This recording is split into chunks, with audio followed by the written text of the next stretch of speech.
እንደምትመለከቱት ነው። ይሄ አሁን ያቀረብኩላችሁ በአፍሪካ ሀገራት ውስጥ የሚገኘውን የወለድ ምጣኔ መጠን ነው። ይህንን ያጋራን እንግዲህ አንድ አፍሪካዊ የሆነ የፋይናንስ ተቋም ሲሆን ከዚህ ተቋም አንጻር ያለውን የወለድ ምጣኔ ማየት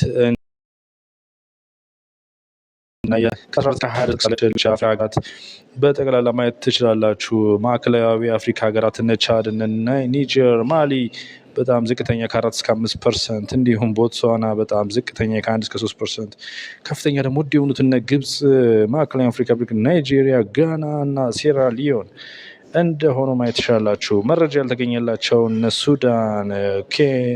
ሱዳን፣ ሶማሊያና ኤርትራ ባዶ ሲሆኑ ሌሎቹ አብዛኛዎቹ እዚህ ጋር በደቡብ እና ደቡብ ምስራቅ የሚገኙ ሀገራት እንዲሁም ምዕራብ አፍሪካ ሞሪታኒያ ከ7% ከ6 እስከ 13% ድረስ ይታያሉ።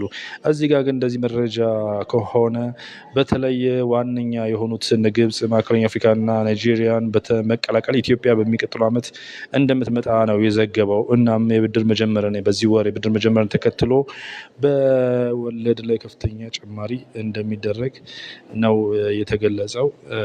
ይህ የወለድ ጭማሪ በሀገራችን እንግዲህ ይኖራል ተብሎ ይጠበቃል። በነገራችን ላይ ወለድ እንዴት ነው በጭማሪ ወይም የሚተመነው ካልን በዋነኝነት የገንዘብ ፍሰትን ይመለከታል። ሌላው ግን ዋናው መለኪያ የማዕከላዊ ባንኩ ፖሊሲ ነው። በእኛ ሀገር እንዳለው የማዕከላዊ ባንክ ፖሊሲ የብሔራዊ ባንክ ኢንተረስት ሬት 15% ስለሆነ ከዚህ ተነስቶ ባንኮች የራሳቸውን ኮሚሽን የተለያየ አይነት ትርፋቸውን ጨምረው የሚያደርጉት ዋጋ እንደሚጨምረው ይጠበቃል። ሌላም መለኪያ ቢኖርም በዋነኝነት እኚህ ሲሆኑ ለሀገራችን እንግዲህ በመጪው ዓመታት የሚኖረው ወለድ በዚህ መረጃ መሰረት ጨምሮ እንደሚገኝ ይህም ደግሞ የቢዝነስ ላይ የሚኖሩት ታያል። ይህም መረጃ ለእያንዳንዳችን ይጠቅማል ለግንዛቤ በሚል ነው ያቀረብኩላችሁ። ለዛሬ ይሄ ነው። አመሰግናለሁ።